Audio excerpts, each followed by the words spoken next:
ಚನ್ನರಾಯಪಟ್ಟಣ ತಾಲೂಕಿನ ನುಗ್ಗೇಹಳ್ಳಿಯಲ್ಲಿ 80ನೇ ಸ್ವಾತಂತ್ರ್ಯೋತ್ಸವವನ್ನು ನಾಡ ಕಚೇರಿ, ಗ್ರಾಮ ಪಂಚಾಯಿತಿ ಹಾಗೂ ಕೃಷಿ ಇಲಾಖೆ ವತಿಯಿಂದ ಸಂಭ್ರಮದಿಂದ ಆಚರಿಸಲಾಯಿತು.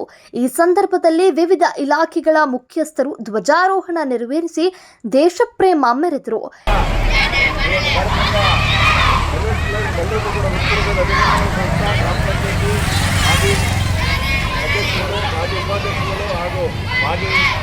ಸದಸ್ಯರುಗಳು ಹಾಗೂ ಶಿವಮಣ್ಣವರು ಎಲ್ಲ ನಾಗರಿಕರಿಗೆ ಸದಸ್ಯರು ಕೂಡ ಪತ್ರಕರ್ತರು ಆಗಮಿಸಿ ಒಂದು ಕಾರ್ಯಕ್ರಮ ಯಶಸ್ವಿಗೊಳಿಸಿದರು. ನಿಮ್ಮೆಲ್ಲರಿಗೂ ಹುಟ್ಟುಹಬ್ಬದ ಅಭಿನಂದನೆ ಸಲ್ಲಿಸುತ್ತಾ ಭಗವಂತ ಆಯಸ್ಸು ಆರೋಗ್ಯ ಕೊಡಲಿಕ್ಕೆ ಪ್ರಯತ್ನ ಈ ಕಾರ್ಯಕ್ರಮವನ್ನು ಮುಕ್ತಾಯ ಮಾಡ್ತಾರೆ. ನಾಡ ಕಚೇರಿ ಉಪ ತಹಶೀಲ್ದಾರ್ ಪೂರ್ಣಿಮಾ, ಗ್ರಾಮ ಪಂಚಾಯಿತಿ ಅಭಿವೃದ್ಧಿ ಅಧಿಕಾರಿ ಶಿವರಾಮ್, ಕೃಷಿ ಸಂಪರ್ಕ ಅಧಿಕಾರಿ ದಿನೇಶ್ ಸೇರಿದಂತೆ ವಿವಿಧ ಇಲಾಖೆಗಳ ಅಧಿಕಾರಿಗಳು ಹಾಗೂ ಸಿಬ್ಬಂದಿ ಕಾರ್ಯಕ್ರಮದಲ್ಲಿ ಭಾಗವಹಿಸಿದರು. ಈ ದಿನ ನಾವು ಸ್ವತಂತ್ರ ದಿನಾಚರಣೆನ ಮಾಡೋದಕ್ಕೆ ನಾವು ಎಷ್ಟು ಸಂಭ್ರಮದಿಂದ ಆಚರಣೆ ಮಾಡ್ತಿದ್ದೀವಿ. ನಮ್ಮ ಹೃದಯದಲ್ಲಿ ಎಲ್ರಿಗೂ ಸಹ ತುಂಬ ಹೆಮ್ಮೆ ಇದೆ.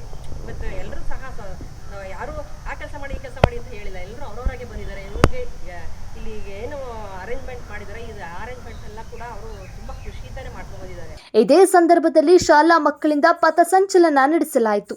ದೇಶಕ್ಕೆ ಸ್ವಾತಂತ್ರ್ಯ ತಂದುಕೊಡಲು ಹೋರಾಡಿದ ಮಹಾತ್ಮ ಗಾಂಧೀಜಿ, ಸರ್ದಾರ್ ವಲ್ಲಭಭಾಯಿ ಪಟೇಲ್, ಡಾಕ್ಟರ್ BR ಅಂಬೇಡ್ಕರ್, ಸುಭಾಷ್ ಚಂದ್ರ ಬೋಸ್ ಸೇರಿದಂತೆ ಹಲವು ಮಹನೀಯರ ತ್ಯಾಗ ಮತ್ತು ದೇಶಾಭಿಮಾನವನ್ನು ಸ್ಮರಿಸಲಾಯಿತು.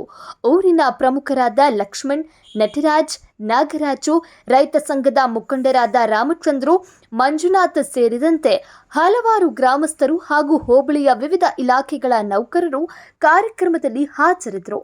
10ನೇ ವರ್ಷದ ಸ್ವಾತಂತ್ರ್ಯೋತ್ಸವದ ಆರ್ಥಿಕವಾಗಿರ್ತಕ್ಕಂಥ ಶುಭಾಶಯಗಳನ್ನು ಕೋರ್ತಾ ಈ ನಡೆದು ಬಂದಿರತಕ್ಕಂಥ ದಾರಿಯನ್ನು ವಿವರಿಸ್ತಕ್ಕಂಥದ್ದು ಈಗ ಸಮಂಜಸವಾಗಿರ್ತಕ್ಕಂಥದ್ದಲ್ಲ. ಯಾಕೆಂತಂದರೆ ಎಲ್ಲರಿಗೂ ಸಹ ಗೊತ್ತಿರ್ತಕ್ಕಂಥ ವಿಚಾರ.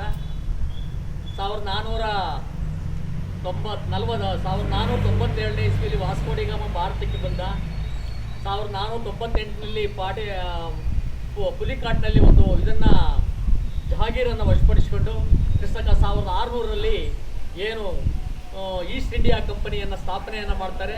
ಅಲ್ಲಿಂದ ನಮ್ಮಲ್ಲಿದ್ದಂತಹ ದೇಶದಲ್ಲಿದ್ದಂತಹ ರಾಜರುಗಳಲ್ಲಿ ವೈಮನಸ್ಸು ಪ್ರಾರಂಭವಾದಂತಹ ಅದನ್ನು ಎನ್ಕ್ಯಾಶ್ ಮಾಡಿಕೊಂಡಂತಹ ಬ್ರಿಟಿಷರವರು ನಮ್ಮ ಭಾರತವನ್ನು ಆಕ್ರಮಿಸ್ಕೊತಾರೆ. ಇವ್ರ ವಿರುದ್ಧ ಹೋರಾಟ ಮಾಡೋದಕ್ಕೋಸ್ಕರ ಹಲವಾರು ಸ್ವಾತಂತ್ರ್ಯ ಹೋರಾಟಗಾರರ ಅವಿರತ ಪ್ರಯತ್ನದಿಂದ